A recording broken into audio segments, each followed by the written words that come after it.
Magandang araw po sa inyo mga idol at sa mga giliw kong tagapakinig. Nagkita-kita po tayo muli. Ako po ang inyong Tito Blair. Sa araw po na ito, pakinggan po natin ang kwento ni Buhawi. Isang bulag na matandang lalaki na namumuhay ng tahimik at mag-isa sa kanyang bahay. Isang veteranong sundalo na napilitang magretiro dahil sa pagkabulag nito. Ngunit sa kabila ng pagkabulag nito, ay nasanay na siya ron at lumakas ang kanyang ibang pandama. Kontento na siya sa ganung buhay at wala siyang ibang nais, kundi ang protektahan ang kapayapaan na kanyang tinatamasa. Ngunit nagbago ang lahat nang mapasok ng 3 magnanakaw ang kanyang bahay. Ang pangyayaring yon ang naglantad ng madilim na sikreto ni Buhawi.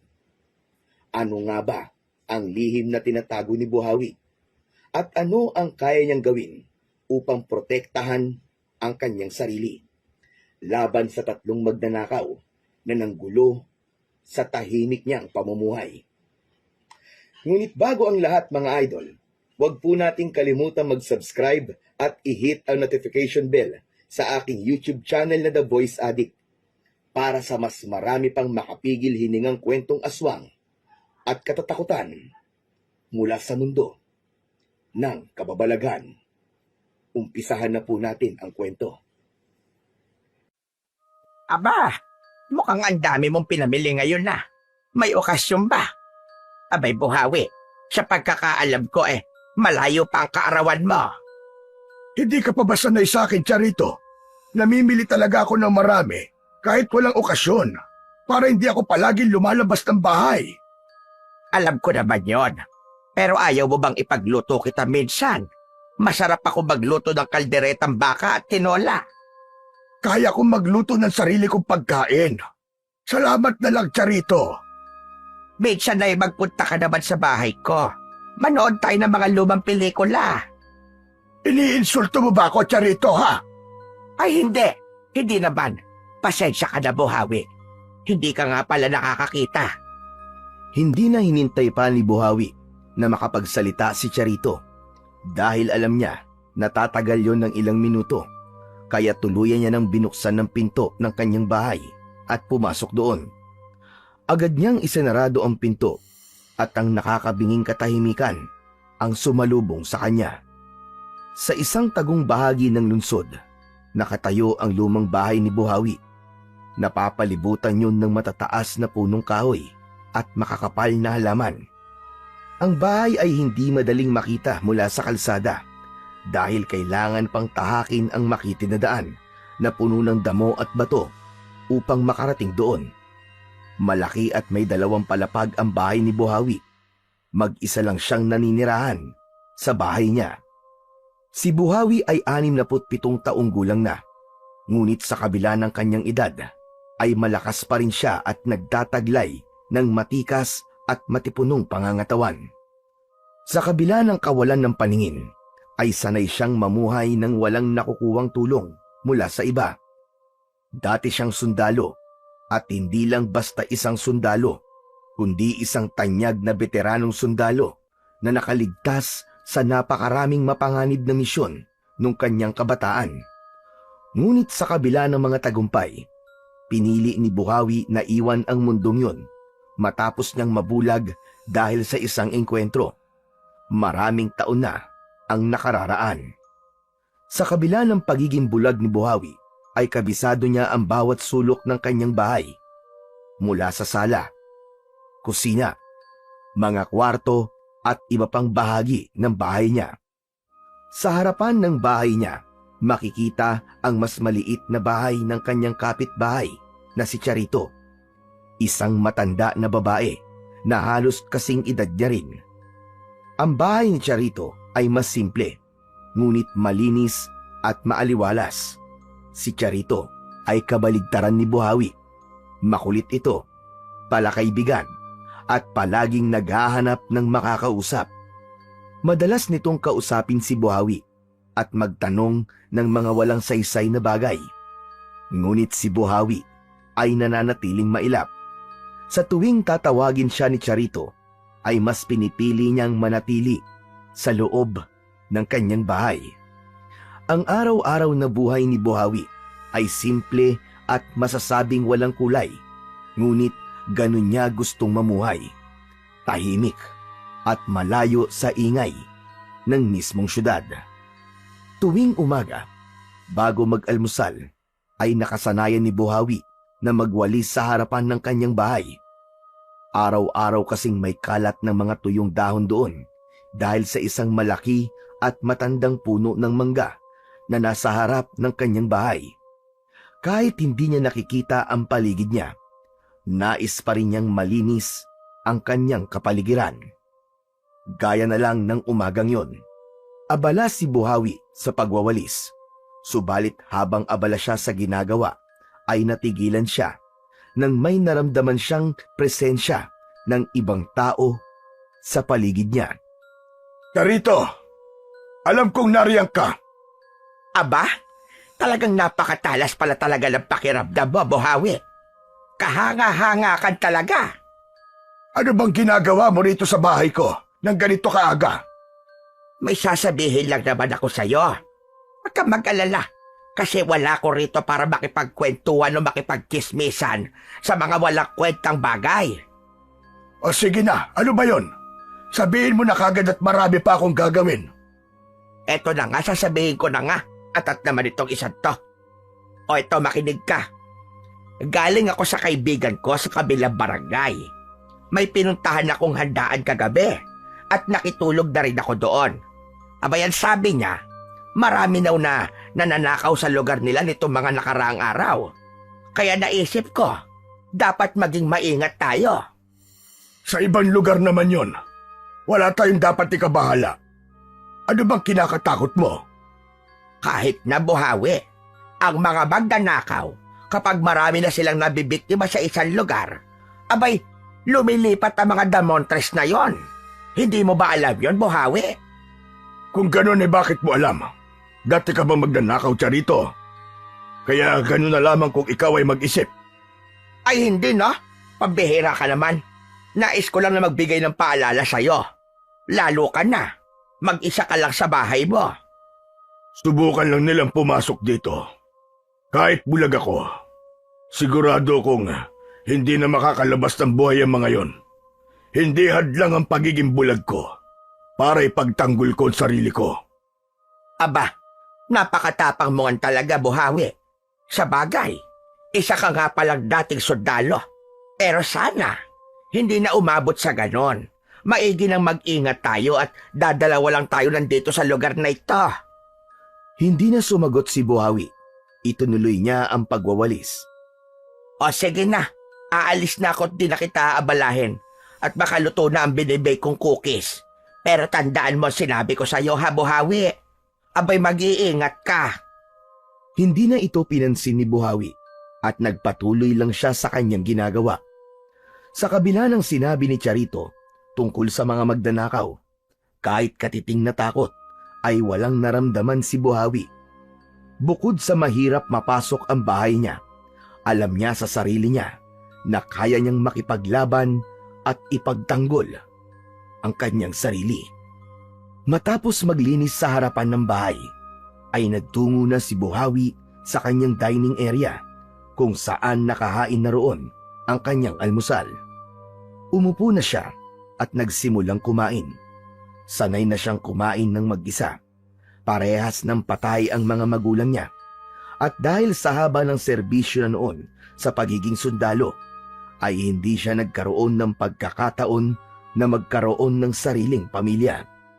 Habang nasa gitna ng pag-aalmusal, ay nakarinig siya ng mahinang pagkatok sa main door. Tumayo muna siya upang buksan ang pinto. Naamoy niya ang pamilyar na amoy ng pabango ng babae. Alam niya na si Elizabeth ang naroon. Si Elizabeth ang tagapaglinis ng bahay ni Buhawi. Isang beses sa isang buwan ay nagtutungo ito sa bahay niya upang maglinis. Kahit kasi kabisado niya ang bawat sulok ng bahay niya, ay mahirap pa rin sa kagaya ng bulag ang linisin yun dahil sa laki nun. Elizabeth, nandiyan ka na pala. Tuloy ka. Binuksan ni Buhawi ng malaki ang pinto at nakarinig siya ng mga yabag na pumasok. Napakunot ang noo niya dahil tila hindi lang yabag ng isang tao ang narinig niya. Teka, Elizabeth. May kasama ka ngayon. Sino yan? Sinabi ni Elizabeth na isinama nito ang bunso nitong anak na si Brando. Ayon dito ay nagpresenta ang anak nito na tulungan ito sa paglilinis para mabilis siyang matapos. Humingi rin ito ng pasensya dahil hindi nito nasabi ang bagay na yon. Hindi sumagot si Buhawi at bumalik na siya sa hapagkainan upang ipagpatuloy ang kanyang naantalang almusal. Sadyang malakas ang pandama at pandinig niya. Bagamat hindi niya kilala ang anak ni Elizabeth, ay nagtiwala siya rito dahil matagal nang nagtatrabaho si Elizabeth sa kanya at may tiwala siya na hindi ito magsasama sa bahay niya ng taong may gagawing hindi maganda. Habang si Elizabeth ay abala sa paglilinis, ay nagtungo muna si Buhawi sa labas ng bahay niya. Umupo siya sa tumba-tumba at ninanamnam ang pagtama ng sikat ng araw sa kanya. Mula roon ay dinig niya ang mahihinang kaluskos ng walis sa malalaking tiles ng kanyang sala. Matapos ang ilang oras, natapos din si Elizabeth at si Brando sa paglilinis. Pumasok na siya at kinuha mula sa isang drawer ang pera at iniabot niya yon kay Elizabeth. Yan ang sahod mo para sa araw na ito, Elizabeth. Dinagdagan ko yan ng konti. Dahil ang sabi mo sa akin ay natanggal sa trabaho ang asawa mo.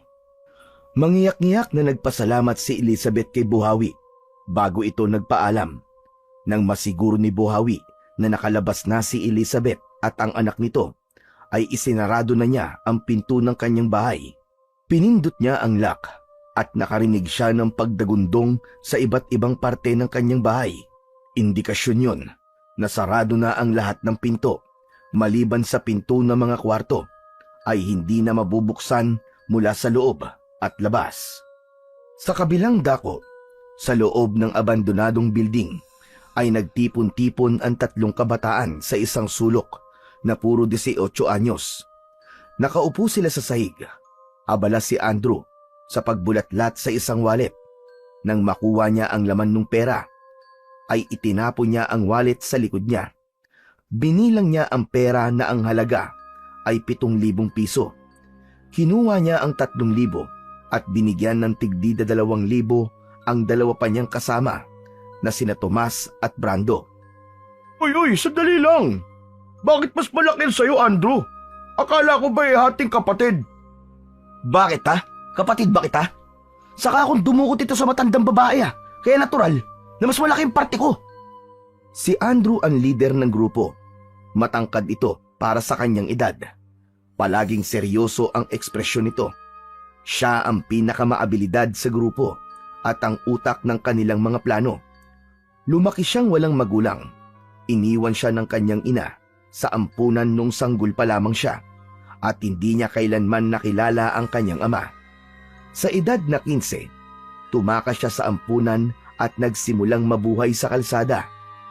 Sa 3, si Andrew ang pinakagalit sa mundo at para sa kanya, ang bawat pagnanakaw na ginagawa niya ay pagbawi ng buhay na nararapat sa kanya. Sumimangot si Brando. Malaki ang pangangatawan nito, ngunit hindi ganun katalino pagdating sa pag-iisip.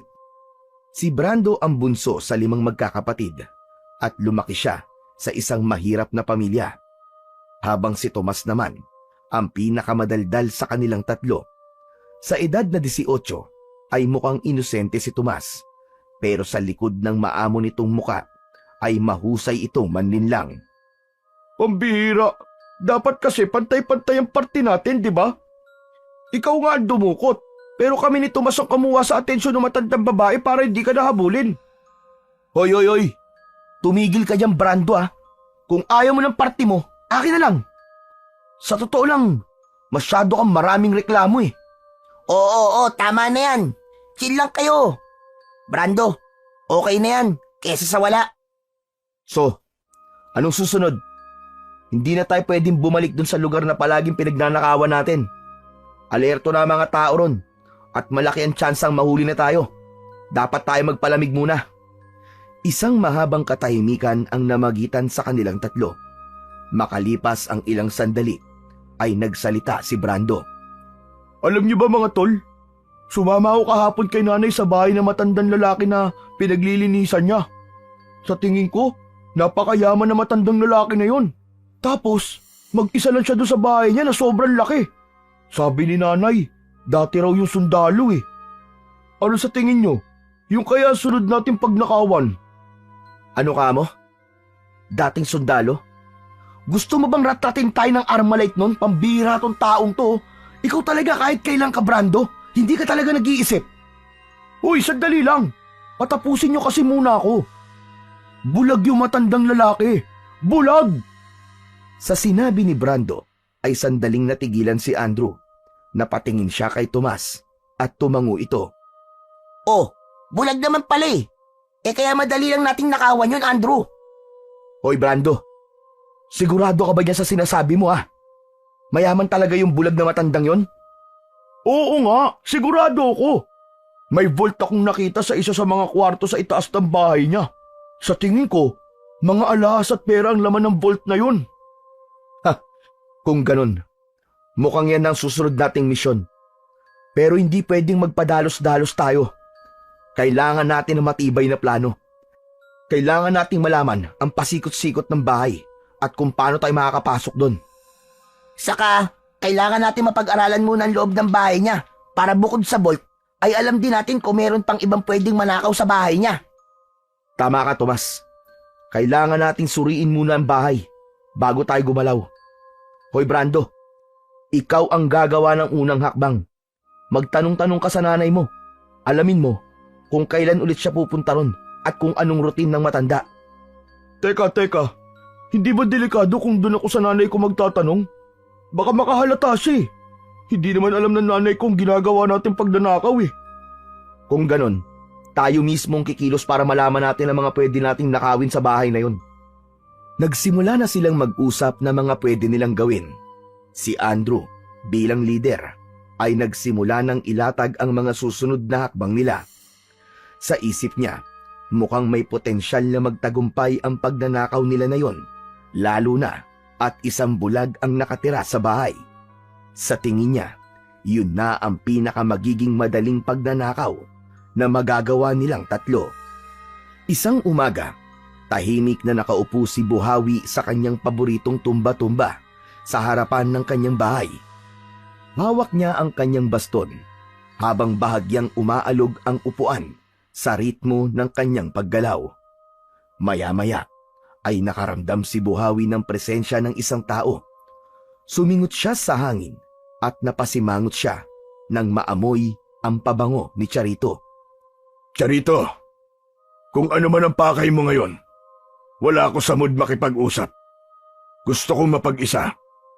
Mapag-isa? Abe, palagi ka naman mapag-isa, pambihira ka namang matanda ka. Hoy, Buhawi, isang buong araw nang hindi ako nagpakita sa'yo, no? Pero hindi naman talaga yan ang dahilan kung bakit ako nandito. Mangyaring may problema kasi ako eh. Ano na naman ang problema mo? Parang hindi ka na nawawalan ng problema. Mangyaring habang nasa mall kasi ako kahapon, may dumukot sa wallet ko. Abe, 7,000 piso ang laman nun.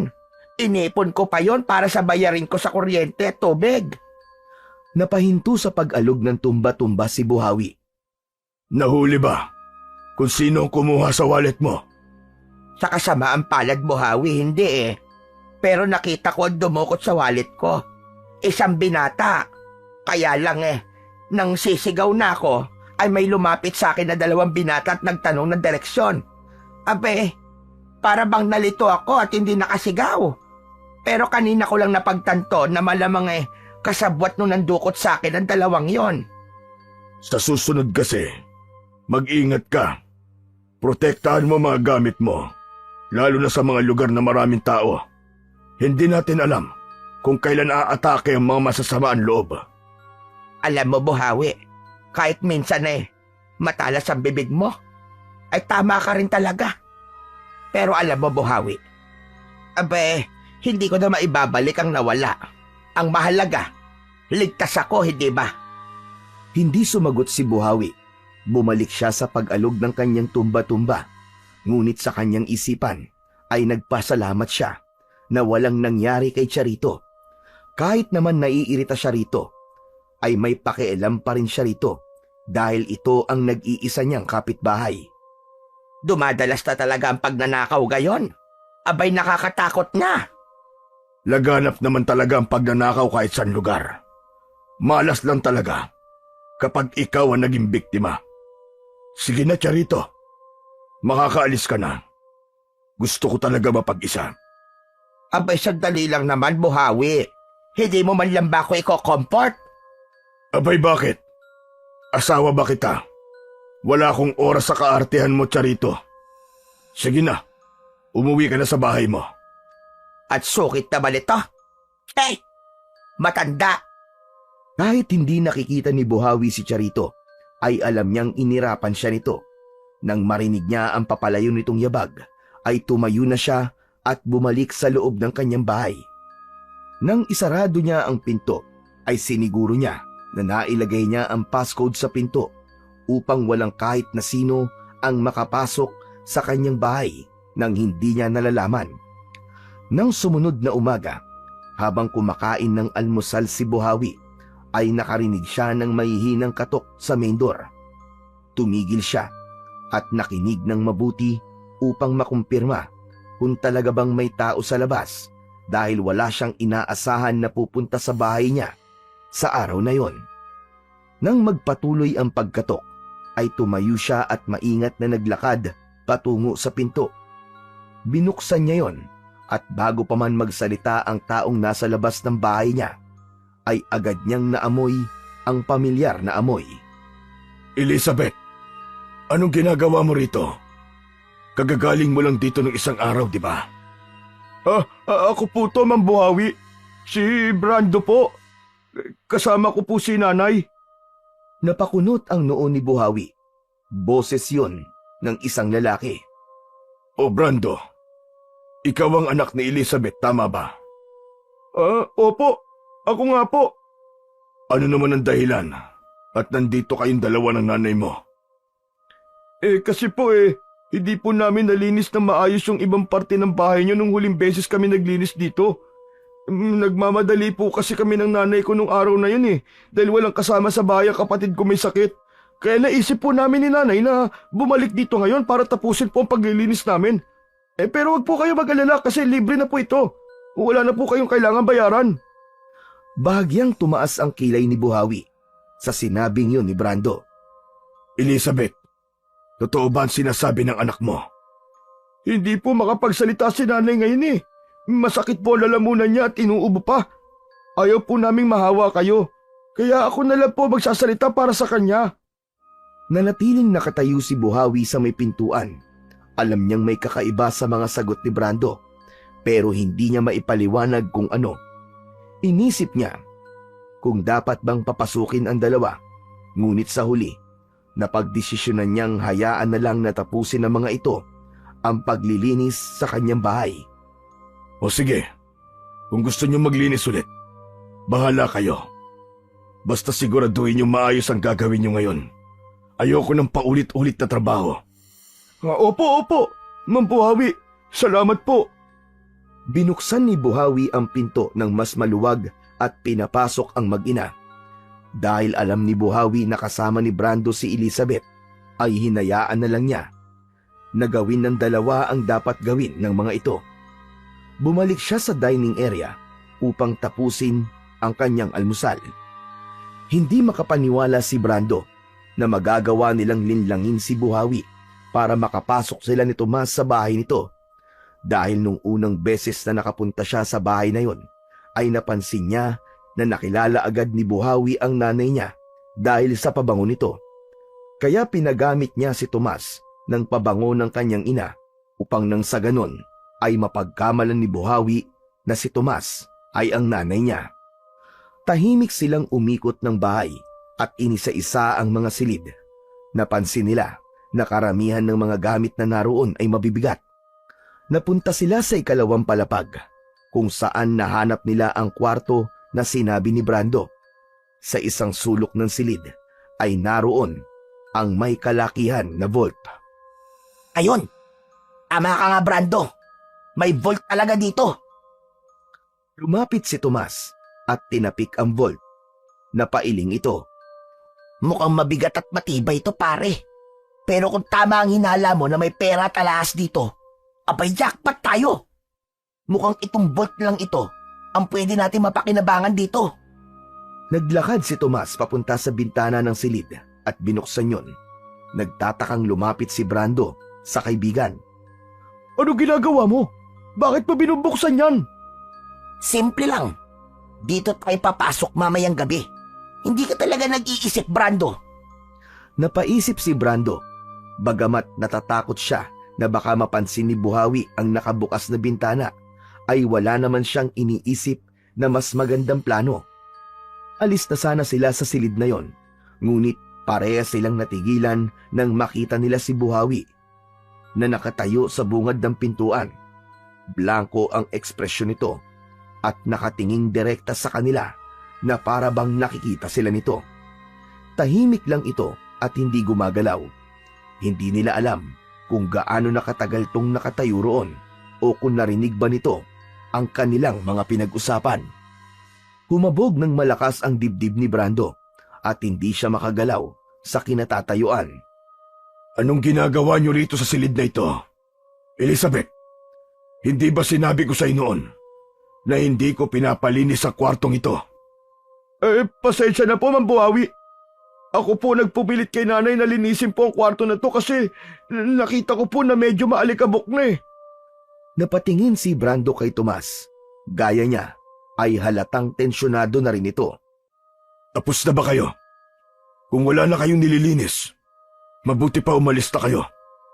Opo, tapos na po kami. Paalis na po kami ngayon. Hindi na hinintay pa ni Brando na magsalita pa si Buhawi. Hinila na niya si Tomas at mabilis silang lumabas ng silid na yon. Sa pagmamadali, muntik pang madapa si Tomas sa makitid na daan papunta sa hagdan. Si Brando naman ay pasulyap-sulyap sa likuran at siniguro niya na hindi sila sinusundan ni Buhawi. Nang makalabas na sila ng bahay at gate, ay doon lang sila nakahinga ng maluwag. Malalaki ang hakbang na naglakad ang dalawa palayo sa bahay ni Buhawi. Grabe! Kinabahan talaga ako dun, tol! Ako nga rin eh. Pero, narinig niya kaya tayo? Sa tingin ko hindi naman. Mukhang kakarating lang niya nung nakita natin siya. Sana nga. Pero kinakabahan talaga ako, Tomas. Ano kaya kung wag na nating ituloy ang pagnanakaw natin sa bahay ni Mang Buhawi? Pambihira. Ngayon mo pa talaga naisipan na umatras kung kailan nag-effort na tayong pasukin ang bahay niya? Ito talagang taong to. Puntahan na nga lang natin si Andrew at sabihin sa kanya mga nakita natin. Wala nang nagawa si Brando kung di ang sumunod kay Tomas. Hindi niya alam, pero tila may kakaiba siyang naramdaman kay Buhawi. Pakiramdam niya, sa kabila ng pagiging bulag nito, ay malakas pa rin ang pakiramdam at pandinig nito at baka yun pa ang maging problema nila kapag itinuloy nila ang kanilang plano. Mabilis na nakabalik sina Brando at Tomas sa lumang building na nagsisilbing meeting place nilang magkakaibigan. Nakita nila si Andrew na nakaupo sa gilid ng bintana habang naninigarilyo. Agad na lumapit ang dalawa kay Andrew. Oh, anong balita? Gumana ba ang plano mo, Brando? Oo, tol. Nakapasok kami sa bahay ni Mang Buhawi. Ayos! Minsan pala may silbi rin yung utak mo eh. O ano? Ano nakita nyo? Jackpot, pare. Totoo nga may bolt sa bahay ng matandang bulag. Sigurado ako na jackpot tayo kapag nakuha natin ang laman nun. Paano pala tayo makakapasok doon mamayang gabi? Wala na tayong problema, tol. Ako na gumawa ng paraan. Binuksan ko yung isang bintana sa kwarto kung saan nakalagay yung bolt. Doon tayo papasok mamayang gabi. Hindi natin kailangan dumaan sa front door. Ang kailangan lang natin ay isang hagdan. Tumango si Andrew. Halatang natuwa ito sa ginawa ni Tomas. Umalis ito sa pagkakaupo sa bintana at hinampas ng malakas ang balikat ni Tomas. Ang galing mo talaga, Tomas! Ganyan ang kailangan ko sa grupo. Andrew, O bakit? Ano kaya kung wag na lang natin ituloy ito? Parang parang kinakabahan ako eh. Anong sinabi mo? Ulitin mo nga. Sabi ko, baka pwedeng wag na nating ituloy ang pagnanakaw sa bahay ni Mang Buhawi. Pero kung gusto nyo, kayo na lang ni Tomas ang tumuloy pero hindi ako sasama. Malakas na tumawa si Andrew pero agad ding sumeryoso ang mukha nito. Lumapit ito kay Brando at mahinang sinampal-sampal siya sa pisngi. Hindi ka sasama, ha? Ha? Seryoso ka ba, ha? Ha? Ano, Brando? Hindi ka sasama? Oh, kayo na lang. Ayoko na talaga. Makinig ka, Brando. Hindi pwedeng hindi ka sasama. Bahagi ka ng plano at hindi mo pwedeng iwanan sa ere ang grupo. Kasi kapag ginawa mo yon, sigurado kong hindi mo magugustuhan ang gagawin ko sa'yo. Nagkakaintindihan ba tayo? Hindi agad nakapagsalita si Brando. Ramdam niya ang bigat ng banta ni Andrew at mas natakot siya rito dahil alam niya ang kaya nitong gawin. Sa takot, wala na siyang nagawa kundi ang tumango. Sige na. Sasama na ako. Yan! Naman pala eh. Ang dali mo naman palang kausap eh. Tandaan mo, Brando sa grupo natin, walang atrasan. Dahil kapag may isang umatras, lalo na't nakapagplano na, mayayari talaga sa akin. Saka ano bang kinakatakot mo, Brando? Isang gabi lang to. Bukas, may pera na tayo. Tahimik na tumango si Brando pero hindi pa rin nawala ang takot niya sa gagawin nila mamayang gabi. Iba kasi talaga ang pakiramdam niya kay Buhawi. Nang sandaling yon ay nakaramdam si Brando ng pagsisisi kung bakit pa niya nabanggit kina Andrew ang tungkol kay Mang Buhawi. Pagsapit ng gabi, naghain na si Buhawi ng kanyang hapunan. Mainit na sabaw at pritong isda ang kanyang niluto. Habang kumakain ay natigilan siya nang marinig ang malakas na pagbuhos ng ulan. Narinig niya ang pagbagsak ng ulan sa bubong ng kanyang bahay. Matapos niyang ubusin ang pagkain, ay tumayo siya mula sa mesa at kinuha ang pinagkainan. Maingat niyang hinugasan ang mga ito sa lababo. Sinuri niya ang mga plato at kubyertos gamit ang kanyang mga kamay kung malinis na ang mga yon. Pagkatapos maghugas, sinimulan na ni Buhawi na inspeksyonin ang bahay. Isa-isa niyang sinigurado na nakalak ang lahat ng pinto at bintana. Hinawakan niya ang mga seradura at pinihit ang mga yon. Nang masiguro na niya na maayos na ang lahat sa ibaba ng bahay, ay nagtungo na siya sa kanyang kwarto sa ikalawang palapag. Naupo siya sa gilid ng kama. Kinuha niya ang kanyang earphones mula sa mesa at inilagay yon sa kanyang mga tenga. Sa isang pindot sa kanyang cellphone ay nagsimula ng mag-play ang pamilyar na boses mula sa kanyang paboritong horror podcast. Humiga na si Buhawi habang ang ulo niya ay nakapatong sa malambot na unan. Sa bawat detalye ng kwento mula sa podcast ay tila nalunod ang kanyang isip sa mundo ng takot at misteryo. Makalipas ang ilang minuto, unti-unting bumigat ang mga mata ni Buhawi. Ang kanyang paghinga ay naging mas kalmado at malalim hanggang sa siya ay tuluyan ng nakatulog. Sa ilalim ng malakas na ulan, naglakad na sina Brando, Andrew at Tomas sa madilim na kalsada papunta sa bahay ni Buhawi. Halos hindi na makita ni Brando ang daan sa unahan dahil sa bigat ng ulan. Ngunit tuloy pa rin sila. Magkatulong sina Brando at Tomas sa pagbuhat ng mahabang hagdan na balak nilang gamitin para makapasok sa loob ng bahay ni Buhawi. Hindi kaya masamang pangitain tong malakas na ulan na ito? Parang pinapatigil tayo ng panahon na to na huwag nang ituloy ang gagawin natin. Tumigil si Andrew na nasa unahan at mabilis na bumaling kay Brando. Ang pigilin mo ay ang pagtama ng kamao ko sa mukha mo. Paulit-ulit ka na lang Sinabi ko na, hindi na tayo pwedeng umatras. Kung gusto mo mabuhay pa bukas, sumunod ka na lang. Naiintindihan mo ba ako, Brando? Chill mga pare. Maganda nga na malakas ang ulan eh. Hindi tayo maririnig ng matandang bulag na yun kapag nasa loob na tayo ng bahay niya. Napangiti ng bahagya si Andrew. Tumango sa sinabi ni Tomas, ngunit hindi na ito nagsalita. Patuloy silang naglakad hanggang sa makarating na sila sa harapan ng gate ng bahay ni Buhawi. Agad na isinandal ni na Tomas at Brando ang hagdan sa gilid ng gate. Bilisan natin, Tomas. Sige, ikaw mauna. Brando, huli ka para ikaw ang maghila ng hagdan. Hindi na nagreklamo si Brando dahil natakot siya na baka saktan na siya ni Andrew kapag ginawa niya yon. Agad na inakyat ni Tomas ang hagdan. Sinundan yun ni Andrew na mabilis na umakyat kaya halatang sanay na sanay ito sa ganung gawain. Umakyat na rin si Brando kahit puno pa rin siya ng pag-aalinlangan. Nang nasa taas na siya ng gate ay hinila na niya ang hagdan hanggang sa tuluyan niya na yung mailapit sa loob ng bakuran. Saka lang siya tumalon pababa. Muling binuhat ni na Brando at Tomas ang hagdan at nagsimulang maglakad paikot sa bahay. Tahimik nilang hinanap ang nakabukas na bintana gamit ang flashlight ni Tomas. Makalipas ang ilang minuto ay nakita na nila ang bintana na iniwang bukas ni Tomas kaninang umaga. Agad nilang isinandal ang hagdan sa tapat ng bintana. Si Tomas ulit ang naunang umakyat na sinundan naman ni Andrew. Si Brando, tulad ng kanina, ay huling umakyat sa hagdan. Pagdating niya sa loob ng bahay ay nakiramdam muna sila. Hindi na alis ang kaba at takot sa dibdib ni Brando.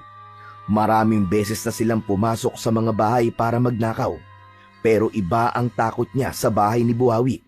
Kahit pasabihin na nag-iisa at bulag ang matandang nakatira sa bahay na yon. Sa kalaliman ng gabi, habang patuloy ang pag-ulan sa labas, biglang nagising si Buhawi mula sa mahimbing niyang pagtulog. Isang kakaibang pakiramdam ang gumising sa kanya na parang may mali sa paligid. Tahimik niyang tinanggal ang earphone sa kanyang tenga at pinos ang horror na pinakikinggan. Napaupo siya sa gilid ng kama. Hindi siya gumalaw at pinakiramdaman niyang mabuti ang bawat tunog sa bahay. Maya-maya pa ay tumayo na si Buhawi at marahang lumabas ng kwarto. Malamig ang sahig sa ilalim ng kanyang paa at ang tunog ng ulan sa labas ng bahay ay mas naging malakas. Isa-isa niyang nilapitan ang mga pinto ng bawat silid sa ikalawang palapag. Idinikit niya ang kanyang tenga sa bawat pinto at pinakinggan niya kung may kakaibang tunog mula sa loob ng bawat silid. Sa una't ikalawang silid ay wala siyang narinig kundi ang mahinang tunog ng ulan. Ngunit nang makarating siya sa pangatlong silid, napakunot ang kanyang noo. Ang tunog ng ulan ay mas malakas. Binuksan ni Buhawi ang pinto ng silid na yon at pumasok siya sa loob. Ang malamig na hangin mula sa labas ay sumalubong sa kanya na naging dahilan upang mas lalo siyang magduda. Naglakad siya hanggang makarating siya sa bintana. Tumigil siya roon at marahang kinapa ang bintana. Nagulat si Buhawi nang mapag-alaman niya na nakabukas ang bintana doon. Ngunit bigla niyang naalala na nagpunta kaninang umaga sina Elizabeth at Brando sa bahay niya upang maglinis. Naisip niya na baka binuksan ng mga yon ang bintana at nakalimutang isarado ng maayos. Isinara na lang niya yon ng mariin at inilak. Pabalik na sana si Buhawi sa kanyang silid nang maramdaman niyang may natapakan ang kanyang paa. Tumigil siya sa paglakad, yumuko at hinawakan ang natapakan niya sa sahig. Dinampi niya ang daliri sa natapakan niya at sinuri iyon gamit ang kanyang pang-amoy.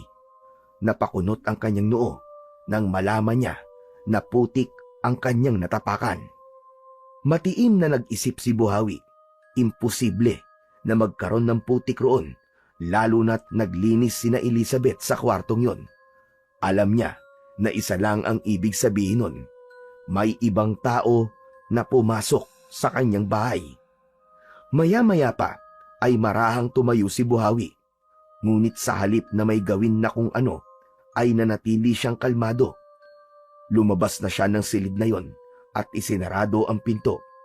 Sa isip ni Buhawi, kung sino man ang pumasok sa kanyang tahanan sa gabing yon, ay tiyak na hindi na makakalabas ng buhay. Nakahinga ng maluwag si Brando nang tuluyan ng lumabas ng silid na kanilang kinaroroonan si Buhawi, pero hindi niya maalis ang kaba sa kanyang dibdib. Nang pumasok si Buhawi ay tahimik na naglakad sina Brando papunta sa isang sulok. Sa kabila ng malamig na panahon ay tagaktak ang pawis sa noon ni Brando. Doon niya napagtanto na mali talaga na naroon sila at kailangan na niyang umalis bago pa mangyari ang hindi maganda. Mabilis siyang naglakad papunta sa bintana. Binuksan niya yon at tumapak siya sa gilid. "Brando! Anong ginagawa mo? Bumalik ka rito!" Bago pa makalabas si Brando, ay nahawakan na siya ni Tomas at Andrew. Hinila siya ng dalawa pabalik, ngunit nanlaban siya. Sa hindi inaasahang pangyayari, nasagi ni Brando ang hagdan na nakasandal sa gilid ng bintana. Nanlaki ang mga mata nila nang bumagsak ang hagdan sa lupa. Halos manginig si Brando habang nakatingin sa ibaba. Nang humarap siya sa dalawa, ay mas lalo siyang natakot nang may nakatutok ng baril sa kanya na hawak ni Andrew. "Ano bang iniisip mo, ha? Ang sabi ko, bawal ang umatras." "Seryoso ko, Brando. Kapag may ginawa ka na namang hindi ko gusto, bubutasin ko yung ulo mo nitong hawak ko." "Andrew, pasensya na. Natakot kasi ako eh. Ayoko nang gawin to. Ayoko na talaga. Huwag mo akong pabarilin, please." Andrew, tama na yan. Kalma lang. Hindi dapat tayo nag-aaway-away. Magkakakampi tayo. "Kasalanan kasi to ng Brando na yan eh. Huling beses mo na itong makakasama sa amin, Brando, ha. Papalitan ka na namin dahil duwag ka. Duwag! Hindi namin kailangan ng kagaya mo sa grupo." Ibinaba ni Andrew ang baril at isinuksok nito yun sa gilid ng kanyang pantalon. Huminga ng malalim si Brando at pinilit niyang kumalma. Sandali, Andrew. Ano ka nagkaroon ng baril? Saan mo yan nakuha? "Sa isang tropa. Nakabalandre. Ayun, kinuha ko. Mabuti na yun. Para handa tayo sa gagawin natin ngayon." Matapos yun, ay hinanap na ni Andrew ang switch ng ilaw at nakita nito yon malapit sa may pintuan. Nang pindutin nito ang switch, ay bumaha ang liwanag sa buong kwarto at doon na nila nakita ang vault na nasa isang sulok. "Brando, buksan mo na yung vault. Bilisan mo." Pero, hindi ko alam ang passcode yan, Andrew eh. Paano ko bubuksan yan? Biglang inilabas ni Andrew ang baril at itinutok yon sa mukha ni Brando. "Gawan mo ng paraan! Ngayon na!" Wala nang nagawa si Brando kundi ang sumunod. Lumapit siya sa vault at sinimulang hulaan ang passcode nun.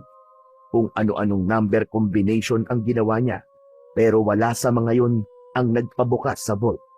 Hanggang sa pang-anim niyang kombinasyon ay biglang tumunog ang malakas na alarm mula sa kung saan na bumalot sa buong bahay. Lahat sila ay nagulantang at nataranta. Agad silang tumakbo papunta sa pinto, ngunit nang malapit na sila roon, ay bigla bumukas.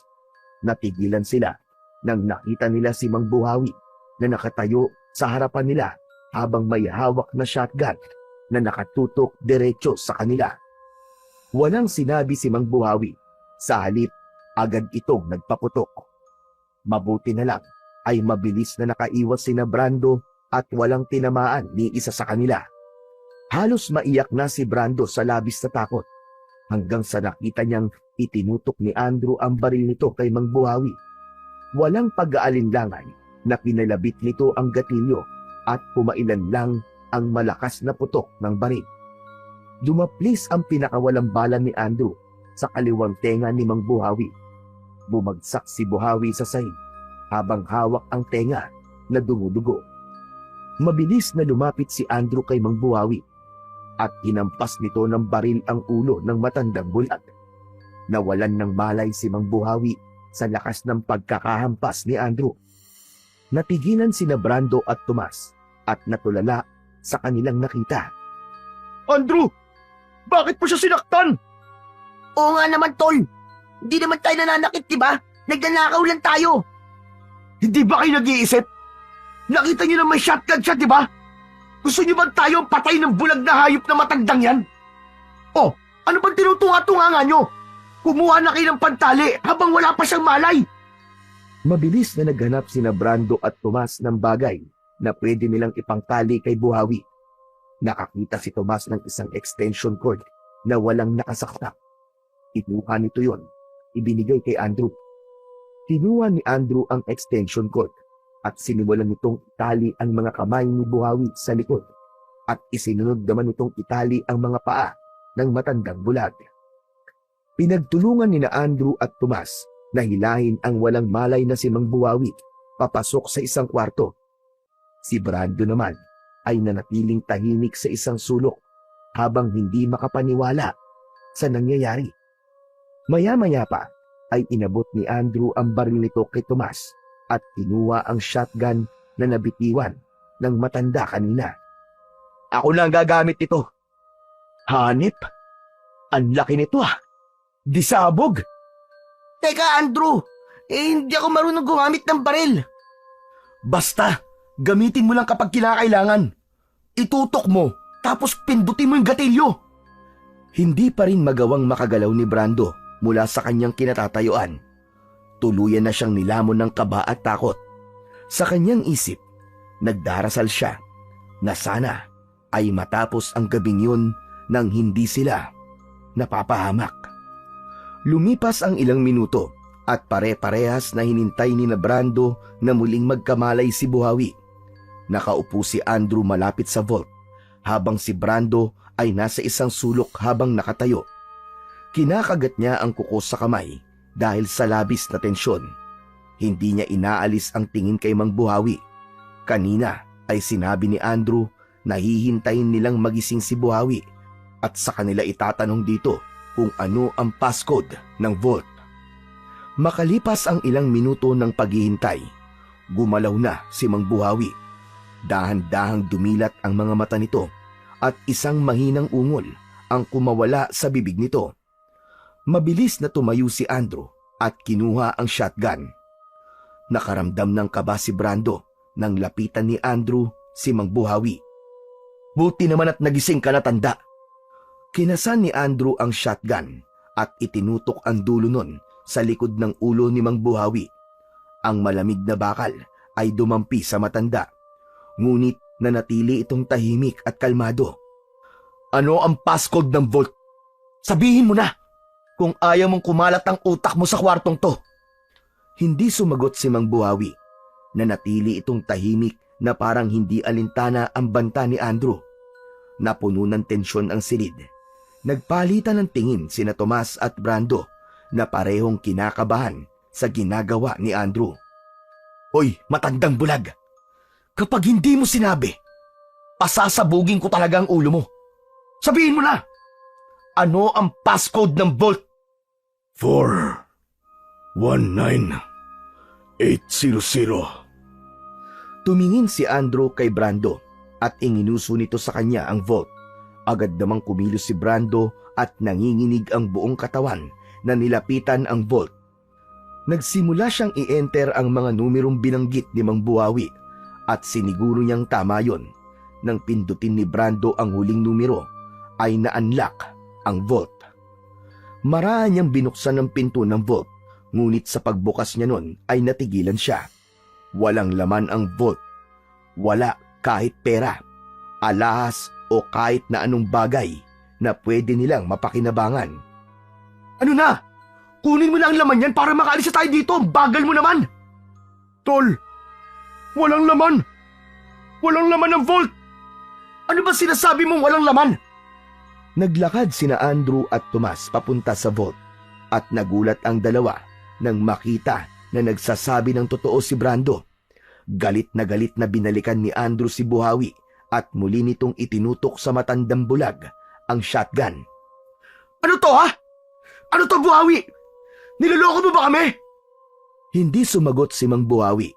Sa kabila ng sitwasyon, nanatili itong tahimik na parang wala itong takot na nararamdaman. Sa pagkakataon na yon ay tumayo na si Brando at muli siyang inatake ng labis na pagkabahala. Nagpalakad-lakad siya ng pabalik-balik sa iisang direksyon. Sabi ko na mali! Mali itong ginagawa natin! Umalis na lang tayo dito! Natigilan silang lahat nang narinig nila ang mahinang pagtawa ni Buhawi. Mabagal at mababa ang tawa nito, ngunit nagdulot yun ng kakaibang kilabot kina Brando. Hoy tanda! Ba't ka tumatawa ha? Ano nakakatawa? Ano bang iniisip nyo? Na may laman ang vault na yan? Na mga pera at alahas? Wala kayong makikita dyan. Kung wala dyan, nasaan ang pera mo? Nasaan ang mga alahas mo? Nasa bangko ang pera ko.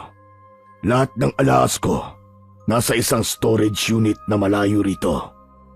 Wala kayong makukuha kahit piso sa bahay na ito. Napuno ng galit si Andrew sa narinig.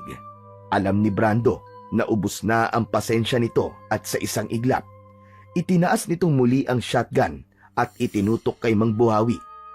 Naramdaman ni Brando na handa na talagang patayin ni Andrew si Mang Buhawi, kaya mabilis siyang tumakbo palapit kay Andrew. Sandali, tol! Huwag mo siyang barilin! At bakit hindi ha? Wala siyang pakinabang. Nagsayang lang tayo ng pagod at oras sa bahay na to. Baka nagsisinungaling lang siya, tol. Baka meron pang ibang gamit o pera dito sa bahay.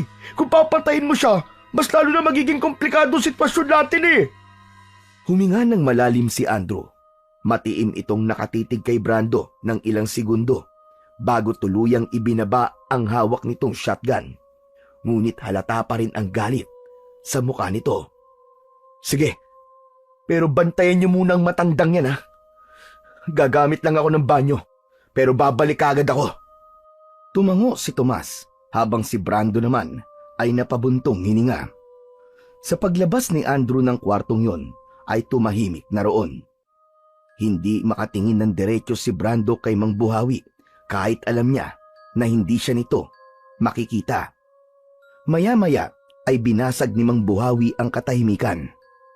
Ikaw, bata, sa tingin mo ba ay matutuwa ang nanay mo sa ginawa mo ngayon? Anong ibig mo sabihin? Paano mo? Naputol ang tanong ni Brando nang muli siyang tawagin ni Buhawi. Sa pagkakataong ito ay mas matigas at mas direkta. Akala mo ba ay hindi kita makikilala, Brando? Kilala ko ang boses mo. Ngayon ko lang napagtanto.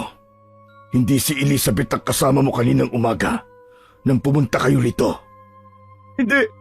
Hindi Brando ang pangalan ko. Nagkakamali ka. Madali ako makatanda ng boses, Brando. Alam kong ikaw yan. Biglang nanlamig si Brando. Napatingin siya kay Tomas habang namumutla ang buo niyang pagmumuka. Lumapit siya kay Tomas. Anong gagawin natin? Nakilala niya ako. Alam niya kung sino ako. Chill ka lang. Relax lang, pare. Hindi pwede mag-chill-chill lang ako. Kilala niya ako, tol. Kilala niya ako. Relax ka nga lang. Hintayin natin si Andrew na bumalik. Sigurado ako na meron siyang plano para sa problema mo. Tumango si Brando at umasa siya na merong magandang plano na maiisip si Andrew. Ganun pa man, mas lalo niyang napatunayan na hindi basta-basta si Mang Buhawi at inamin niya sa kanyang sarili na masyado nilang minaliit ang pagiging bulag nito. Alam niyo ba, nagkamali kayo ng bahay na pinasok. Biglang napalunok si Brando sa sinabing yon ni Mang Buhawi. Maikli lang yon, pero nagdulot yon ng matinding kilabot sa buo niyang katawan. Hanggang sa nakita nila ang isang bagay na hindi ka panipaniwala. Ang anyo ni Buhawi ay unti-unting nagbago. Nagbago ang kulay ng balat nito. Ang katawan nito ay bahagyang naging mas malaki. Naging mahaba at matutulis ang mga kuko nito. At ang mukha nito ay naging parang sa isang napakabangis na halimaw. Napaatras sina Brando at Tomas nang mapagtanto nila na si Mang Buhawi pala ay isang aswang. Pakiramdam nila ay tumigil ang mundo nila ng mga sandaling yon. Mas lalo pa silang natakot nang walang kahirap-hirap na nakawala si Mang Buhawi mula sa pagkakatali nito. Biglang sumugod si Mang Buhawi sa kanila na para bang alam nito kung saan sila nakatayo. Napasigaw si Tomas at mabilis nitong pinaputukan ng baril si Mang Buhawi. Ngunit mabilis si Mang Buhawi. Tumalon ito ng mataas at mabilis na nakaiwas sa bala. Ang lakas ng ingay ng putok ng baril ay yumanig sa buong kabahayan. Bago pa man makapagpaputok ulit si Tomas, mabilis na lumabas ng kwarto si Buhawi. Saglit na nanatiling tahimik ang dalawa at pareho silang hindi makapaniwala sa kanilang nakita. Halos mapayakap naman sina Brando at Tomas sa isa't isa sa gulat nang pumasok si Andrew at malalaki ang hakbang na lumapit sa kanilang dalawa. Bakit kayo nagpaputok ng baril? Oh, nasan yung matandang yun? Hindi ba sabi ko'y bantayan nyo? Bakit yung pinakawalan? Andrew, hindi ka maniniwala sa sasabihin namin. Pero si Mang Buhawi, aswang siya. Isa siyang aswang. Bigla siya naging aswang at tumakas siya. Niloloko mo ba ako, ha? Anong aswang? Ano ka, bata? Hoy, Tomas, nasan yung matandang yun? Totoo sinasabi ni Brando, Andrew. Naging aswang yung matandang bulag. Tigilan niyo nga ako sa mga aswang-aswang na yan. Akala niyo maniniwala ako sa kwento niyo? Aswang? Ano to? Kwentong katatakutan? Tigilan niyo ako dahil kapag nabisit ako sa inyo, babariling ko kayo. Andrew, hindi mo naiintindihan eh. Maniwala ka sa amin. Kailangan na nating umalis dito bago pa tayo patay na matandang aswang na yon. Nakita namin, hindi siya tao. Aswang siya. Aswang! Tumigil ka, Brando, ha? Kanina pa ako napipikon sa'yo. Hindi tayo aalis dito nang walang nakukuha. Hindi ako papayag na mapupunta sa wala lahat ng pagod natin para makapasok sa bahay na to. Kung ayaw mo umalis, ikaw na lang ang maiwan dito. Hindi ko na talaga kaya. Kung hindi mo kami papayagang umalis, bahala ka na sa buhay mo. Tama si Brando. Aalis na rin ako. Bahala ka na rito, tol. Kung gusto mong pakamatay. Wala na akong pakialam kahit na magalit ka pa. Ngunit bago pa man makakilos sina Brando, ay biglang kinuha ni Andrew ang baril mula kay Tomas at itinutok ang shotgun sa kanilang dalawa. Kapwa natigilan sina Brando at Tomas. Andrew! Tol! Wala namang ganyanan, ibaba mo ang baril. Magkakaibigan tayo. Huwag niyo akong subukan. Kayang-kaya ko kayong patayin at wala akong pakialam kung matagal na tayo magkakasama at magkakaibigan. Kapag hindi kayo sumunod sa gusto ko, hindi ako magdadalawang isip na tapusin ang mga buhay nyo. Bakit ba ayaw mo makinig sa amin? Aswang si Mang Buhawi, tol. Papatayin niya tayo dito. Aswangin niyo ang mukha nyo. Basta hindi tayo aalis nang wala tayong nakukuha. Hahanapin natin si Mang Buhawi. Sigurado ako nandito pa siya sa loob ng bahay. Alam ko may tinatago siya rito na mapapakinabangan natin. At hindi tayo titigil hanggat hindi natin nakukuha ang pakay natin dito. Napatingin si Brando kay Tomas. Pareho silang takot at walang magawa. Ramdam ni Brando na hindi nagbibiro si Andrew na handa sila nitong patayin sa sandaling suway nila. Kaya naisip niya na wala na silang ibang pagpipilian kundi ang sumunod. Okay, sige na. Susunod na kami sa'yo. Pero please lang, huwag mo nang itutok sa amin ang shotgun. Susundin na lang namin ang gusto mo. Yan! Ganyan! Susunod din naman pala kayo eh. Ang dami nyo pang drama. O sige ngayon, hanapin na natin si Mang Buhawi. Wala nang nagawa sina Brando at Tomas, kundi sumunod sa kanilang leader na si Andrew. Bakas sa mukha nila ang takot at pagsisisi sa pagpasok nila sa bahay ni Mang Buhawi.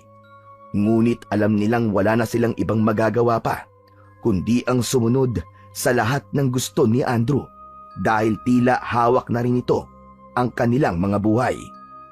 Agad na nagsimula ang tatlo sa paghahanap kay Mang Buhawi.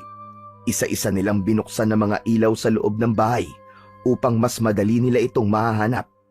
Pagdating nila sa sala ay huminto muna sila at luminga sa paligid. Hindi magawang alisin ni Brando sa isip niya ang nakakatakot na itsura ni Mang Buhawi nang mag-anyong aswang yon kanina. Andrew, mukhang hindi na natin siya mahahanap. Umalis na lang tayo. Tumahimik ka, Brando ha. Hahanapin natin siya. Tigilan mo nga yung kaartehan mo. Ngunit bago pa sila nakagalaw muli, biglang namatay ang lahat ng ilaw sa buong bahay. Binalot ng kadiliman ang kanilang paligid. Natigilan ang tatlo at pare-pareho silang hindi gumalaw habang pinakikiramdaman ang kapaligiran. Napaatras si Brando nang mula sa kung saan ay narinig nila ang isang malalim at malakas na pag-angil na parang nagmula sa isang mabangis na hayop. Narinig mo yun, Andrew? Si Mang Buhawi yun. Sinabi na namin sa'yo na aswang siya eh. Tumahimik ka! Kapag hindi ako nakapagpigil, shotgunin ko yung bunganga mo! Nagulantang sina Brando at Andrew nang tila may kung sino ang humila kay Tomas. Maya-maya ay narinig na nila ang malakas na paghingi ng tulong ni Tomas at ang pagpalahaw nito na para bang may kung anong hindi magandang nangyayari dito. Napalingon sina Brando at Andrew sa direksyon ng sigaw ni Tomas. Mabilis na tumakbo si Andrew papunta roon. Ngunit bago pa nito malapitan si Tomas, ay tumigil na ang sigaw nito. Tila nilamon ng dilim ang lahat ng tunog at iniwang tahimik ang buong kabahayan. Tomas! Tomas, ano nangyayari? Sumagot ka, Tomas! Ngunit wala silang nakuwang sagot mula kay Tomas. Maya-maya, bumalik na ang ilaw. Mabilis na bumaha ang liwanag sa buong kabahayan. Napatingin sina Brando at Andrew sa kinaroroonan ni Tomas at doon nila nakita ang bangkay nito na nakahandusay sa sahig. Ang katawan ni Tomas ay wala ng buhay. Wakwak ang tiyan nito. Ang mga lamang loob ay nagkalat sa paligid. Puno ng malalalim na kalmot at kagat ang iba't ibang bahagi ng katawan nito na animoy nilapa ito ng mabangis na hayop. Ang mga mata ni Tomas ay nakabukas ng malaki. Diyos ko! Si Tomas, patay na siya! Ayoko na! Alis na ako dito! Ayoko pa mamatay, Andrew! Doon na tuluyang nilukob ng labis na takot si Brando. Natataranta siyang tumakbo papunta sa main door. Pilit niyang binuksan ang pinto. Ngunit kahit na anong gawin niya, ay hindi niya yon nagawang buksan. Maging ang mga bintana ay ganun din. Parang lahat ng daanan palabas ng bahay ay sinadyang isara. Hindi na tayo makakalabas dito ng buhay! Mamamatay na tayo dito, Andrew! Mamamatay na tayo dito! Mabilis na lumapit si Andrew kay Brando at binigwasan siya nito ng malakas na suntok sa muka. Bumagsak si Brando sa saig at hinawakan niya ang dumudugong nguso. Nagtataka siyang napatingin kay Andrew habang unti-unti siyang tumayo. Ang ingay mo! Kumalma ka nga, Brando! Para ang babaeng putak ng putak! Paano ka ako kakalma? Sabihin mo nga! Paano ako kakalma, Andrew? Patay na si Tomas! Patay na siya! Wala na siya! Sinabi ko naman sa'yo, totoong aswang si Mang Buhawi. Siya ang pumatay kay Tomas. Kailangan na natin umalis dito, Andrew. Kung hindi, magagaya tayo kay Tomas. Hindi tayo aalis dito. Kung si Mang Buhawi nga ang pumatay kay Tomas, hindi pwedeng hindi tayo makaganti. Kailangan natin siyang patayin. At kapag napatay na natin siya, malaya na nating mahahalugog ang bahay niya sa mga pwede nating nakawin. Ano ba, Andrew? Hindi ka ba talaga nag-iisip? Talagang pagnanakaw pa rin na nasa utak mo. Hindi mo ba naiintindihan? Aswang si Mang Buhawi. Hindi natin siya kaya. Mabilis at malakas siya. Alam mo ba, para tayong mga daga na pumasok sa kulungan ng isang gutom na leon. Pagpapakamatay itong ginagawa natin. Hindi tayo makakaalis dito ng buhay. Wala akong pakialam kung aswang siya, leon o kung anumang halimaw. Basta kailangan nating ipaghiganti si Tomas. Hindi tayo aalis dito ng ganun-ganun lang. Biglang kinuha ni Andrew ang baril na nasa kamay pa ng bangkay na si Tomas at iniabot yun kay Brando. O ito, hawakan mo to. Ano gagawin ko dyan? itutok mo sa ulo mo at iputok mo. Ano? Talaga magtatanong ka pang siraulo ka kung anong gagawin mo sa baril? Malamang gamitin mo para protektahan ang sarili mo, gunggong! Ayoko nang marinig ang drama mo, Brando, ah! Ayoko na! Napagtanto ni Brando na kung hindi sila aalis sa bahay na yon, ay kailangan niya ng bagay na magagamit niya para protektahan ang kanyang sarili. Kaya kahit walang alam sa paggamit ng baril, ay kinuha niya yon mula kay Andrew. Nanginig ang mga kamay niya habang hawak ang baril. Pinilit niyang lunukin ang takot na bumalot sa buong katawan niya. Sa kabila ng kanyang pag-aalinlangan, alam niyang wala siyang magagawa. Alam niya na desidido talaga ito na patayin si Mang Buhawi at pagnakawan ang bahay nito. Inayos ni Andrew ang pagkakahawak sa shotgun at muling tumingin sa paligid. Si Brando naman ay nanatiling nakatayo habang hawak ang baril. Mula sa isa sa mga silid sa ikalawang palapag ay nakatago si Mang Buhawi na nasa anyong aswang pa rin. Tahimik siyang nakinig sa usapan ni Brando at ng kasama nito na nalaman niyang Andrew ang pangalan base sa pag-uusap ng dalawa. Ang kaba at takot sa boses ni Brando at Andrew ay nagbigay sa kanya ng kakaibang kasiyahan.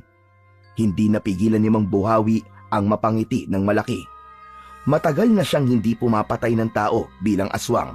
Matagal na niyang kinalimutan yun at gusto niyang mamuhay na lamang ng tahimik. Malayo sa ingay ng mundo at higit sa lahat, malayo sa pagpatay. Ngunit iba na ang sitwasyon ng sandaling yun.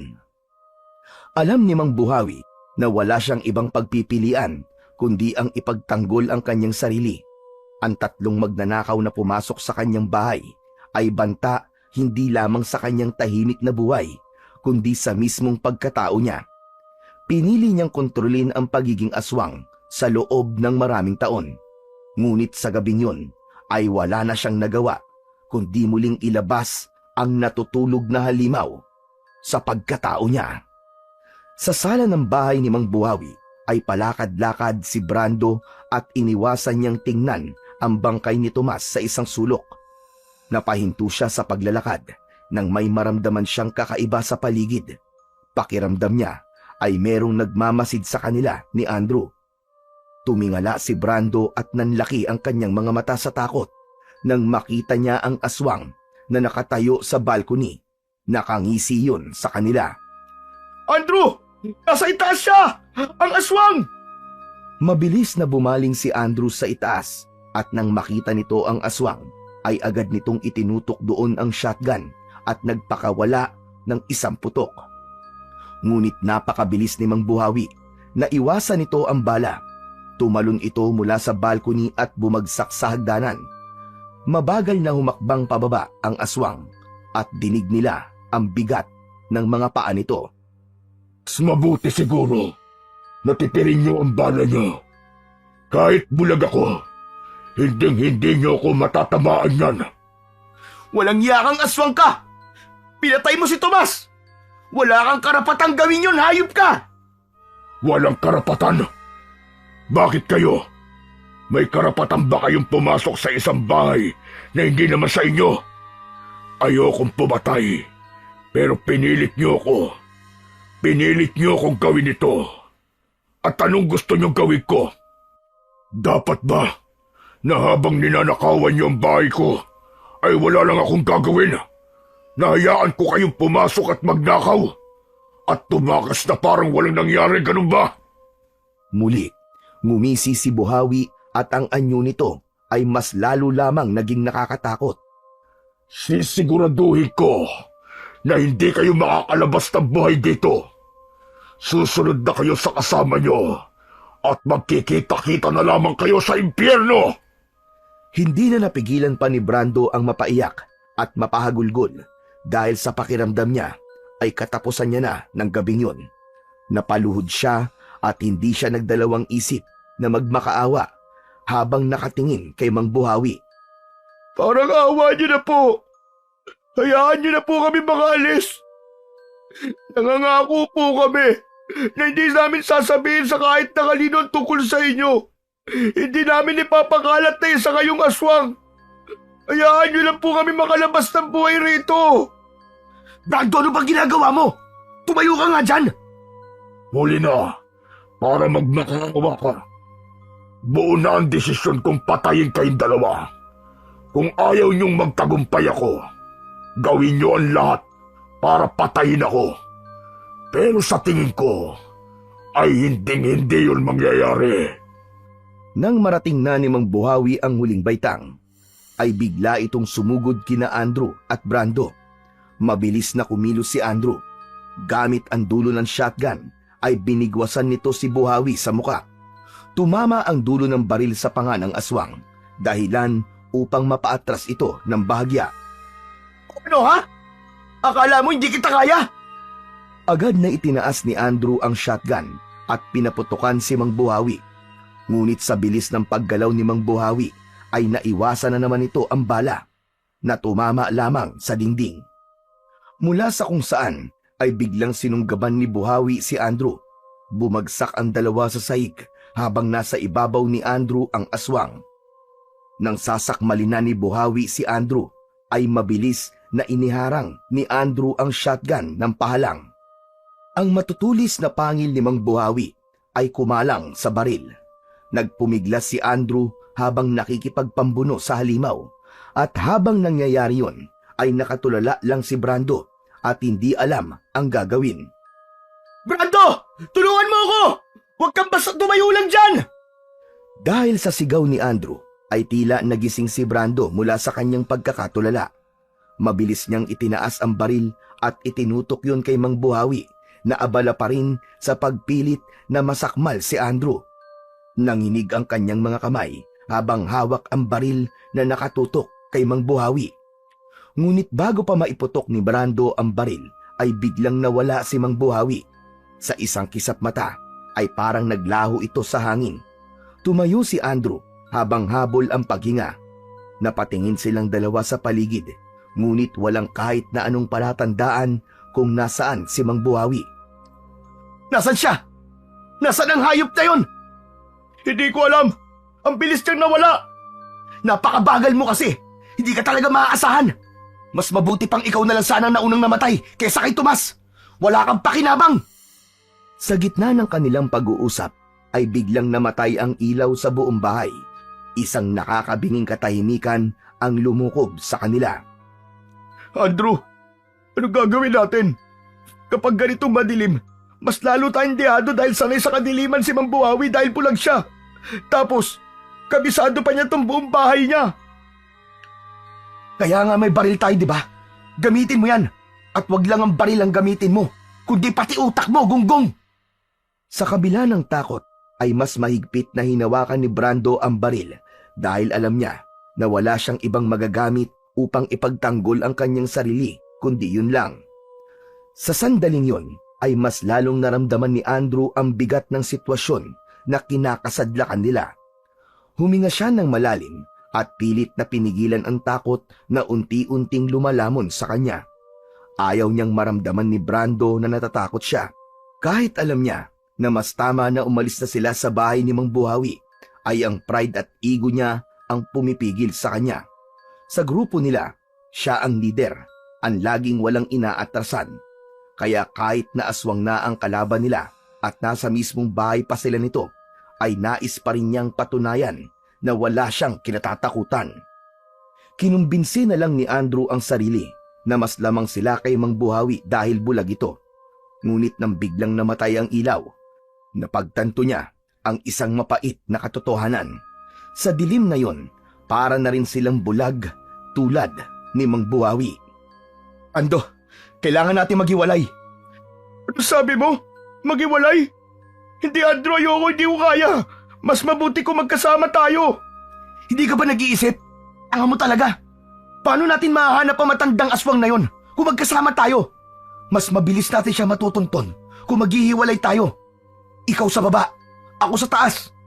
Hindi, Andrew, ayoko. Hindi ko kaya mag-isa. Mas mabuti kung magkasama tayo, natatakot ako eh. Kahit ngayon lang, Brando.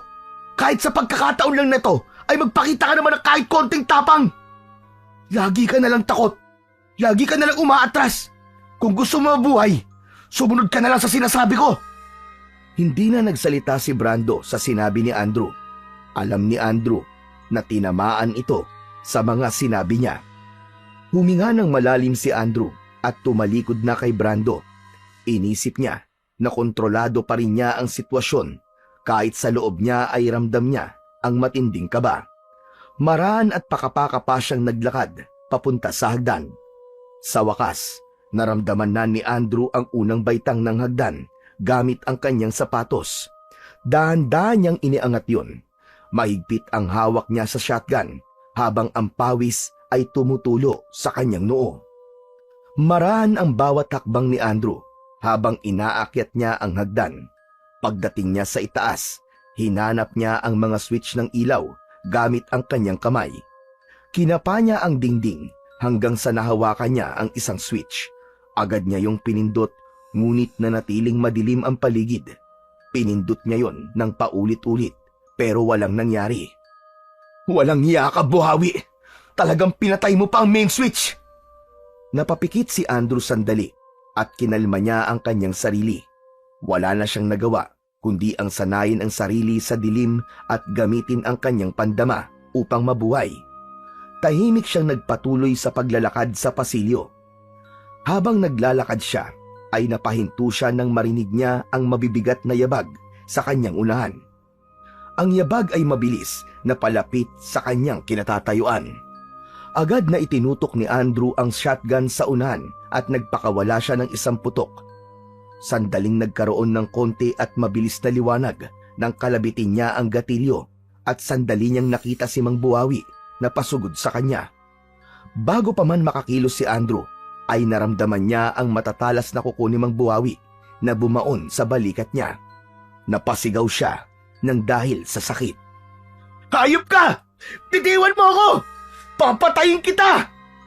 Hindi niyo ako mapapatay! Wala kayong laban sa akin kahit hindi ako nakakakita! Ngayon, anong pakiramdam na wala rin kayong makita kagaya ko? Nagpumiglas si Andrew at pilit na itinulak si Mang Buhawi gamit ang natitira niyang lakas, hanggang sa nagawa niyang makawala kay Mang Buhawi. Mabilis siyang tumayo at hindi na muna niya ininda ang kanyang mga sugat. Tumakbo siya habang pakapaka pa sa dingding. Nang may nakapa na pinto si Andrew, ay agad niya yung binuksan at mabilis na isinarado. Naghanap siya ng mapagtataguan at sa wakas, may nakapa siya na isang kabinet. Binuksan niya yon at mabilis na pumasok sa loob. Maingat na isinarado niya ang pinto ng kabinet. Napangiwi si Andrew nang maramdaman ang sakit mula sa sugat niya sa magkabilaan niyang balikat. Ngunit wala siyang nagawa kundi pigilan ang sarili na gumawa ng kahit na anong ingay. Hindi ako pwedeng mamatay dito. Kailangan maunahan ko ang Mang Buhawi na yon. Halos hindi na makahinga ng maayos si Andrew sa loob ng masikip na kabinet. Ang bawat kaluskos mula sa labas ng kabinet ay nagdudulot sa kanya ng matinding kaba. Makalipas lang ang ilang sandali, narinig ni Andrew ang mahinang pagbukas ng pinto sa kwartong kinaroroonan niya. Napalunok siya, ngunit pilit niyang nilalabanan ang takot hanggang sa narinig niya ang mabigat na yabag na papalapit sa kabinet kung saan siya nakatago. Huminto ang yabag sa harap mismo ng kabinet. Biglang bumukas ang pinto ng kabinet. Mabilis na ikinasa ni Andrew ang shotgun at itinutok niya yon sa kanyang unahan. Kahit wala siyang nakikita, sigurado siya na si Mang Buhawi ang nasa harapan niya. Walang pag-aalinlangan na pinaputok niya ang shotgun na sinundan ng tunog ng katawan na bumagsak sa sahig. Agad na lumabas si Andrew sa kabinet. Muntik pa siyang matumba nang matapakan niya ang katawan na nasa sahig. Isang malaking ngiti ang sumilay sa labi niya dahil naisip niya na nagawa na niyang patayin si Mang Buhawi sa isang bala ng shotgun. Ano ka ngayon, ha? Hayop ka! Akala mo lakas-lakas mong aswang ka? Isang bala ka lang pala eh! Wala ka palang binatbat sa akin eh! Ano? Bumangon ka dyan! Bumangon ka! Sinipa ni Andrew ang nakahandusay na katawan ng paulit-ulit. Doon niya ibinuhos ang galit na kanina pa niya pinipigilan. Malakas pa siyang tumawa at inisip na napatay na niya si Mang Buhawi. Habang paulit-ulit na sinisipa ni Andrew ang katawan sa sahig, ay biglang bumukas ang mga ilaw sa buong kabahayan. Nang bumaha ang liwanag, ay napahinto siya sa pagsipa sa nakahandusay na katawan. Ang yabang at galit sa kanyang muka ay biglang napalitan ng matinding gulat nang mapagtanto niya na hindi si Buhawi ang binaril niya, kundi si Brando. May tama ng baril sa dibdib si Brando at halos maligo na ito sa sarili nitong dugo. Hindi na yun gumagalaw at sa tingin niya ay patay na ang kawawang si Brando. Agad niyang ibinaba ang shotgun at lumuhod sa tabi ni Brando. Hinawakan niya ito sa balikat at malakas na niyugyug. "Brando! Brando, gumising ka! Hindi ko sinasadya! Akala ko kasi si Buhawi ka eh! Brando! Gising!"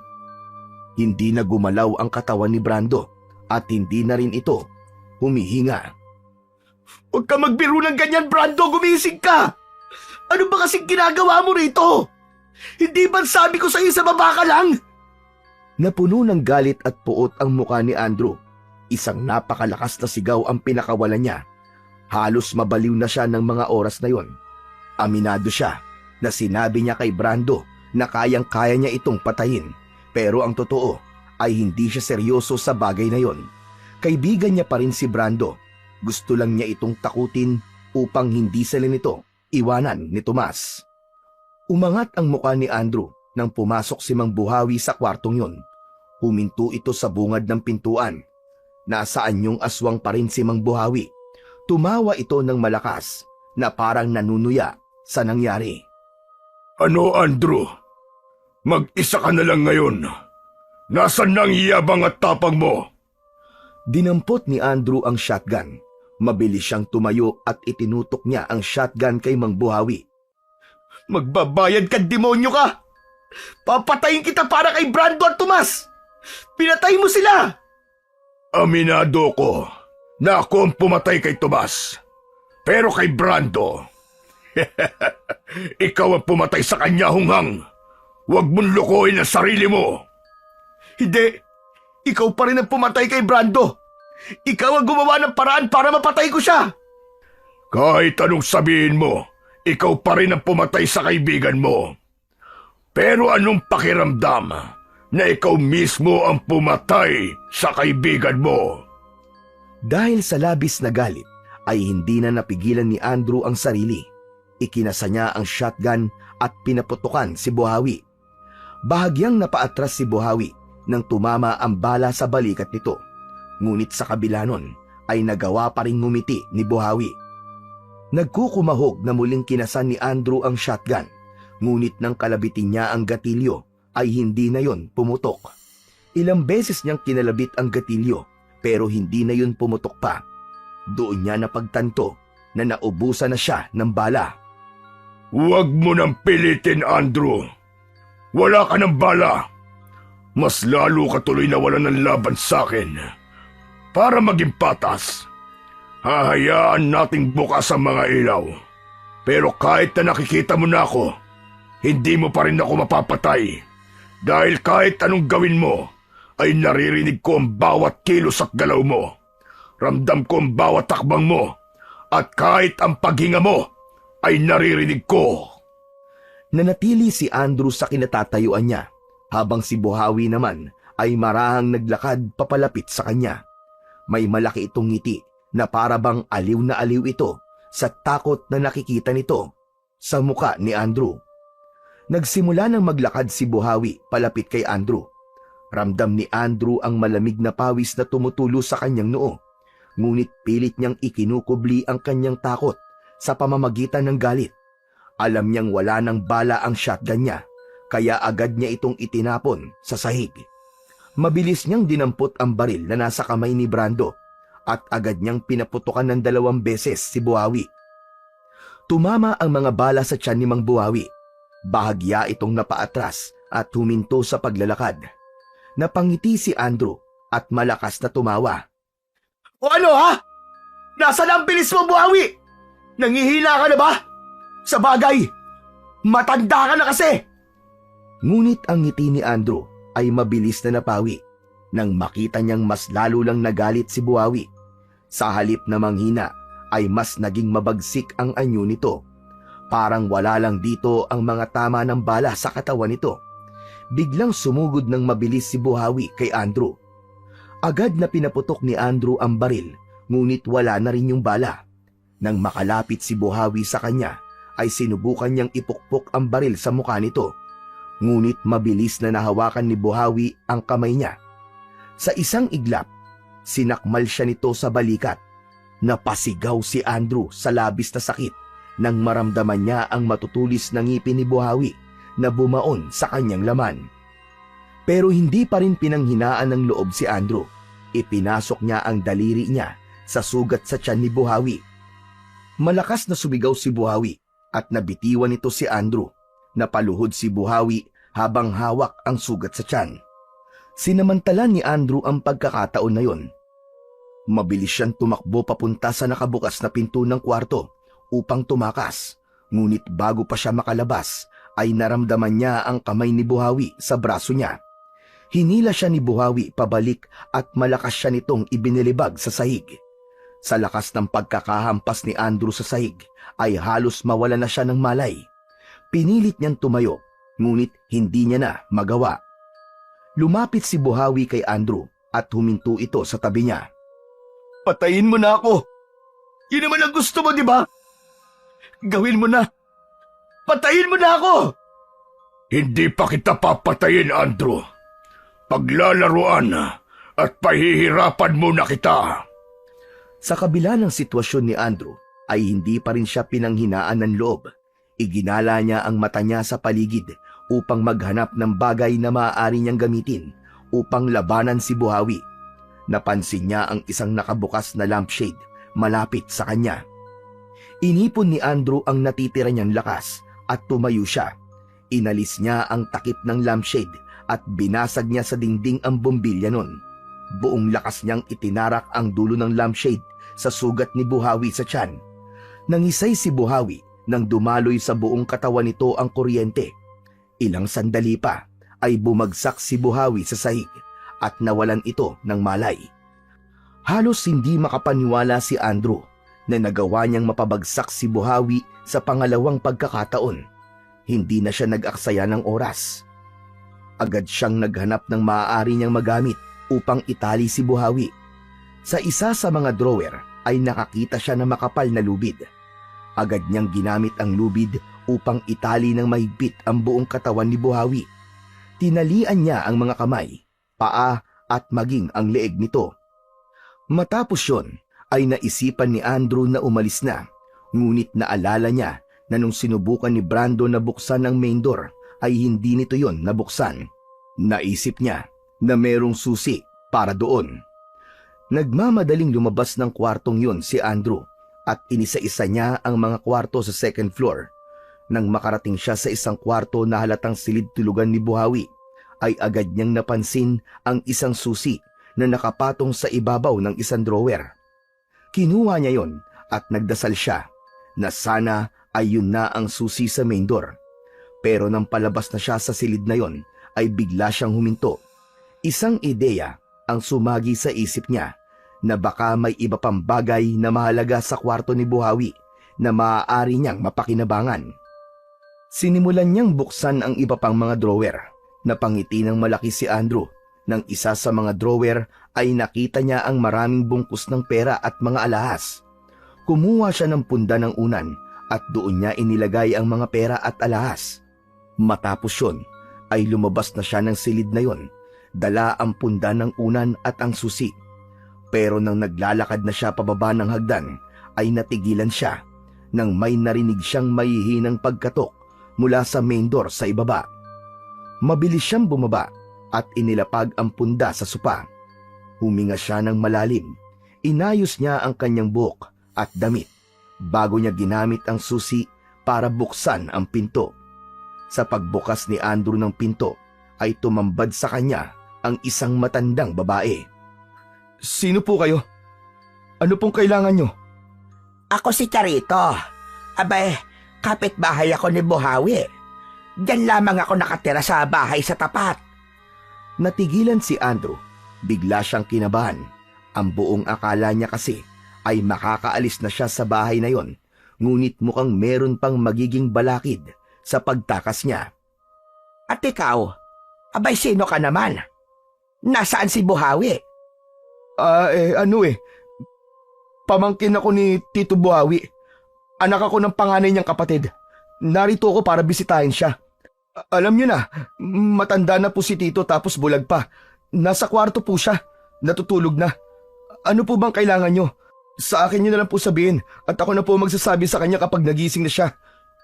Mangyaring may narinig kasi akong ingay mula rito. May nangyayari ba? Yun po ba? Nako, pasensya na po.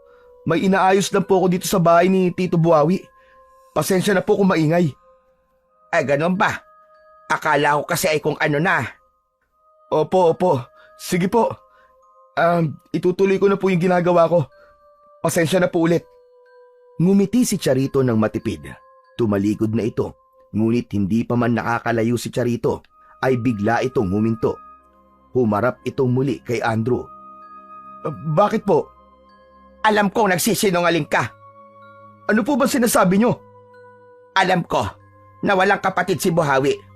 Wala siyang pamilya. Wala siyang pamangkin. Napaatras si Andrew. Pilit niyang inisip ang susunod niyang sasabihin. Ngunit bago pa siya makapagsalita, ay biglang nagbago ang anyo ni Charito. Sa isang iglap, ang matanda ay naging isang aswang na may mapupula at nanlilisik na mga mata. Ang matutulis itong mga ngipin ay lumitaw sa nakangisi nitong bibig. Tumigil ang mundo ni Andrew nang biglang tumakbo ng mabilis ang matandang babae palapit sa kanya. Sinunggaban siya nito at natumba sila sa sahig. Sa labis na pagkabigla niya ay hindi agad siya nakapag-isip kung ano ang gagawin niya. Hindi niya inasahan na maging ang matandang babae na kapitbahay ni Buhawi ay isa rin palang aswang. Sinakmal ni Charito ang leeg ni Andrew habang ang matutulis itong mga kuko ay nakabaon sa magkabilaan niyang balikat. Hindi na nagawang makasigaw ni Andrew nang paulit-ulit siyang sinakmal ni Charito sa leeg. Unti-unting nakaramdam ng panghihina si Andrew habang mabilis siyang nauubusan ng dugo. Hanggang sa nanlabo na ang paningin niya at hindi niya na nararamdaman ang pag-atake ng aswang sa kanya. Kasabay ng pagpikit ng mga mata niya ay ang paghinto ng kanyang paghinga. Makalipas ang ilang sandali ay nagkamalay na muli si Buhawi. Unti-unti siyang bumalik sa pagiging tao habang nakatali pa rin ang buong katawan niya. Maya-maya pa ay narinig niya ang mga yabag na papalapit sa kanya. Agad niyang naamoy ang pabango ni Charito, kaya kahit paano ay nakahinga na siya ng maluwag. Huminto si Charito sa tabi niya at agad nitong sinimulan na alisin ang pagkakatali sa kanya. Charito, ikaw ba yan? Ako nga, Buhawi. Ano ba itong nangyari sa'yo? Pinasok ako ng mga magdanakaw. Nang tuluyan na siyang mapakawalan ni Charito, ay umupo siya sa sahig. Nasaan na sila, Charito? Nasaan na mga magdanakaw na pumasok sa bahay ko? Wala na sila. Ako na ang tumapos doon sa isang magnanakaw. Nagpanggap ba namang pamangkin mo? Akala niya siguro ay maniniwala ako sa kanya. Hindi niya alam na alam ko na wala kang kapatid, kaya imposibleng magkaroon ka ng pamangkin. Talagang sinubukan pa niya magpanggap. Desperado. Mabuti at pinuntahan mo ako rito.